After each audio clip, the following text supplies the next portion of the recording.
My name is Alex Dworjan. I'm an Ansible specialist, and I'm going to be walking through execution environments as code and how they can help streamline some of your underlying Ansible management.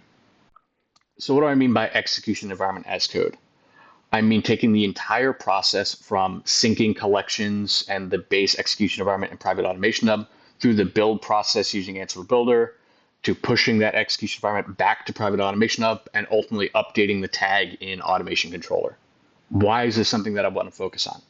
So first, this gives me a version control history of that execution environment build process. So as I add in new collections or dependencies, I can see that version control history in source control. And I also get the role-based access control that source control solution provides. So instead of needing to provide access to that end virtual machine to be able to edit the execution environment definition, I can have that same access control that I'm used to in GitHub, GitLab, and then go through a pull request process. So there's approvals as I make changes to that execution environment definition. And if for some reason something goes wrong, I can easily roll back to an older version. Once I've got this process defined, I can turn it into a job template that I can provide either out to end users who may need to build new execution environments, or I can schedule them to rebuild on a recurring basis. Personally, I have mine rebuilt every week. This ensures that I'm getting the latest version of Ansible Core. I'm getting the latest collections, any vulnerabilities that are updated in the base image, I'm also taking advantage of. So this has significantly streamlined my process where I can come in first thing Monday morning and I have a brand new execution environment for me to use, which has the latest and greatest, which for me works my process. But depending on what your comfort level is with those latest versions, there may be differences that you can utilize, and I'll talk about that in a minute. Also, since I've defined what my execution environment build looks like, it's very easy to simply copy that single playbook, make changes for a new team or for a new use case, and then build a new execution environment. It significantly streamlines that process of onboarding new teams or creating new execution environments. So what do I need up front in order to make this all work? So personally, I needed a virtual machine, in my case running RHEL 8, that has Podman and Ansible Builder installed. Depending on what you're leveraging, you may want different capabilities. You can leverage a Jenkins pipeline or something like that as well. But for me, this is the easiest to map my manual process that existed to this automated execution environment as code build process. I then also had an existing execution environment that had 4 collections installed.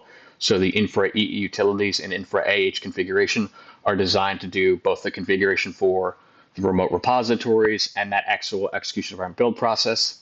I use the Ansible controller collection to update that tag in Automation Controller for the EE.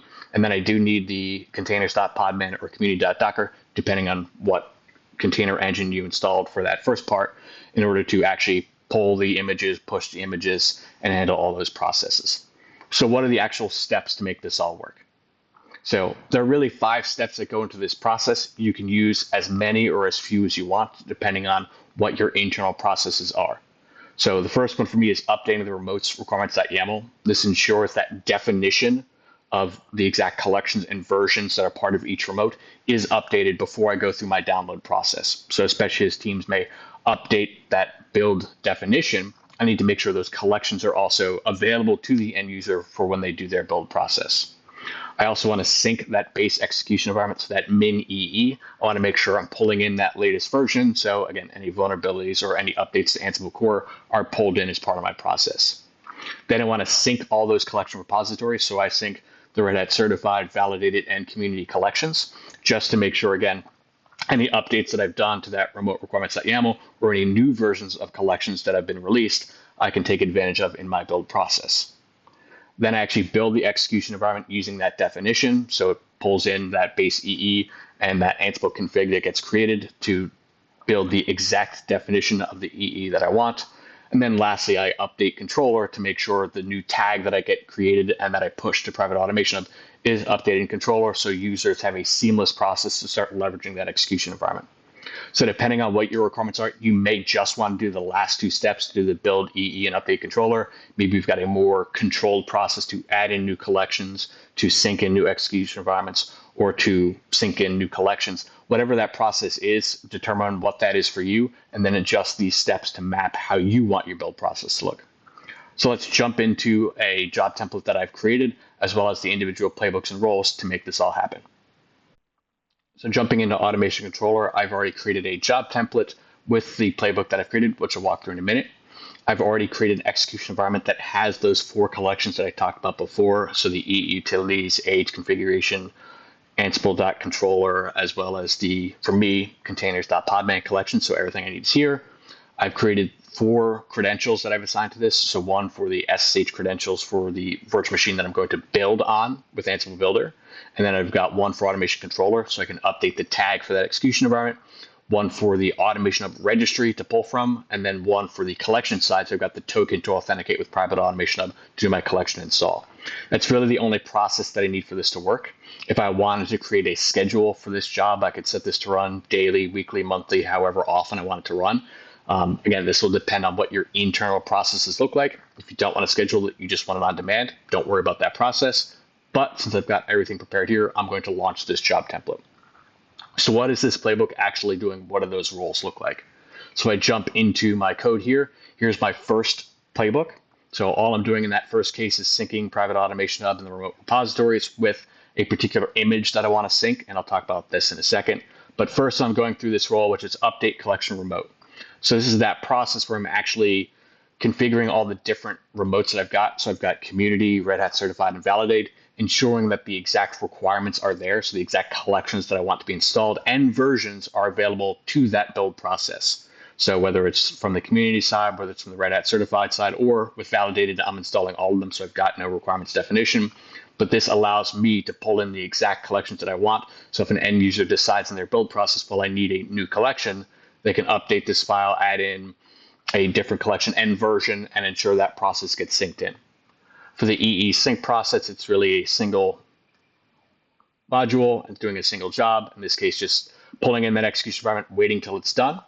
And then the same thing from the syncing of the collections. I'm syncing those collection repositories. So in this case, Red Hat certified, validated, and community to make sure they're all up to date before I do my build process. So this ensures that as I'm going through this build, I have the exact collections that I need, the exact execution environment that is up to date to build off of. And then I've pulled in and synced all those collections into my environment to make sure everything is available for that build process. What's that build process look like? So that's where we come into the second part of this playbook and the second play. And this is where I'm actually using that build process on my build server. So on this build server, I've already installed Podman and Ansible Builder. So everything's ready to go. And then I actually go to the definition of what my build looks like. So some of these are default variables, but I did want to make sure that they were defined so I know exactly what my build process looks like. If I don't need to use a default and I know how I want to build it, I'm personally going to define that. So I'm going to use the latest version of Ansible Builder. So I want this to be the Ansible Builder definition version 3. I don't want to clean up the build file afterwards because maybe I want to do some inspection to just see what those files look like. I've got a particular build directory that I want this to be built into. Again, if I want to look at it afterwards, by default, it'll just be a temp directory and it will clean up afterwards. So if that's what you want your build process to be, you can. I'm doing some signature verification of my Ansible Builder process to make sure those collections are valid and have been signed either by Red Hat or by myself for the custom collections that I've created. So I've got my keyring here. I do want to make sure that base image is pulled into my build server before I do my build process. If I only update in private automation hub, but I don't sync it to my build server, it's much less useful. Here's my build image. So you've noticed this is my private automation hub. So conveniently enough, this base image matches exactly what's above here. So I'm ensuring that I get the exact same updated base image. And for signature verification, when that I decide I want to use that capability, I can with this container policy using the system definition that's available. I obviously have to sync to the registry username and password so I can actually pull in that execution environment to do that update. And then as part of the build process itself, I do want to prune images. So all those extra images that are built during the process, since there are multiple steps, I do want to clean them out afterwards. And I do want to make sure I pull my collections directly from Hub. So to make sure that I create an Ansible.config as part of this process with my Automation Hub token and my Automation Hub host. So this collection is actually designed to create that Ansible config for you and add it into your execution environment. You don't have to add in anything additional for the definition other than these 3 fields to make sure that process happens.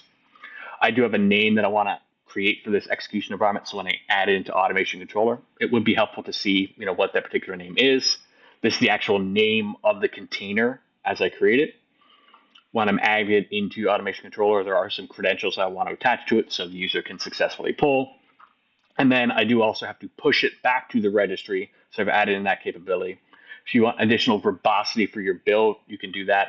I generally leave it to one unless I'm doing a build for the first time, just so it's less resource intensive. I really don't need the full log set that verbosity 3 provides. But if you have additional logging requirements, or you just are doing a build for the first time and you want to see what's going on, I can increase that verbosity. And then I go into the actual definition of the EE itself.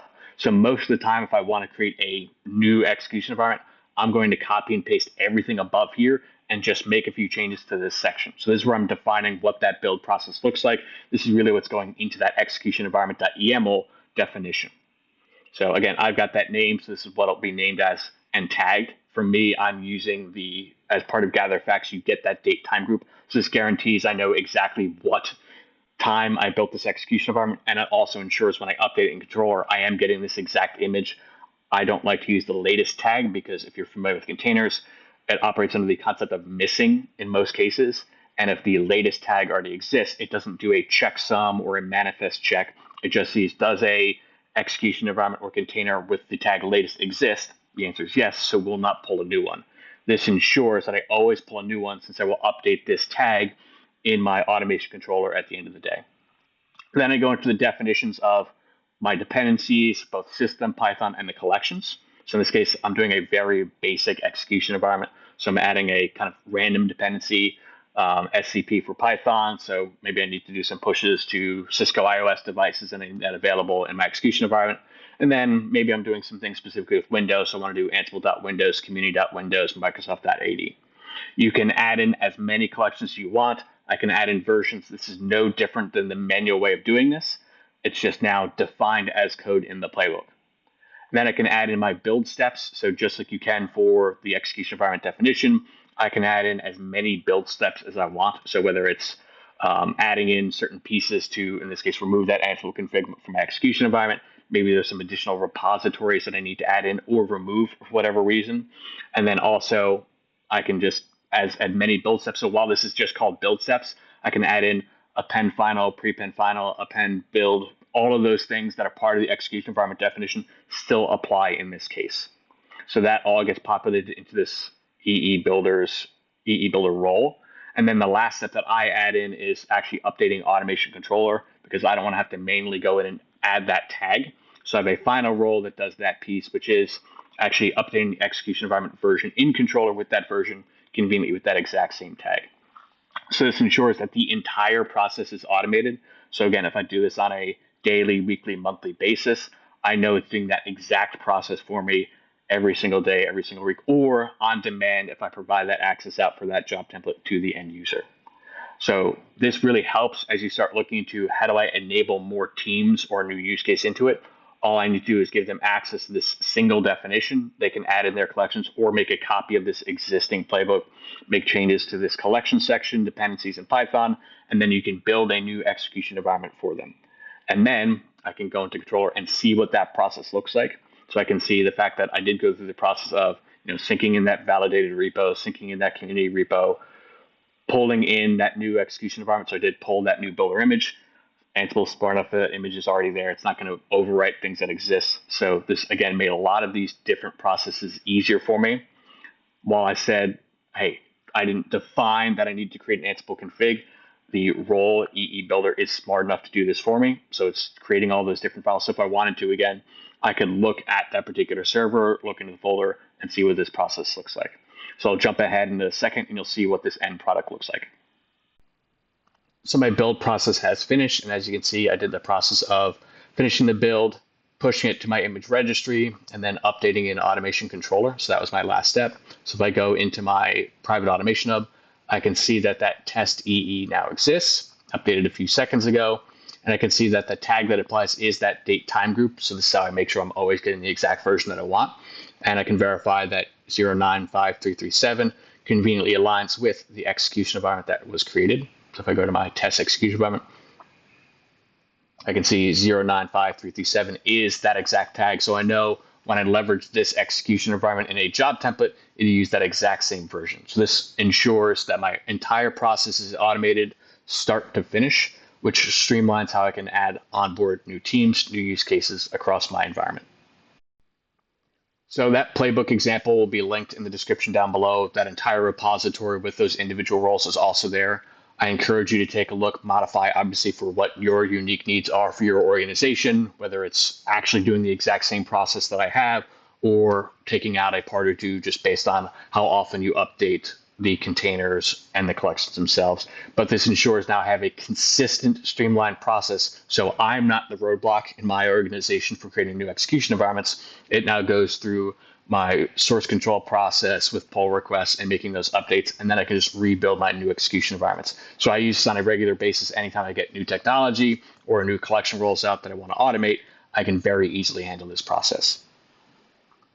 So thank you for taking the time to learn a little bit more about how I can use execution environments as code to streamline some of my underlying Ansible maintenance. Thank you.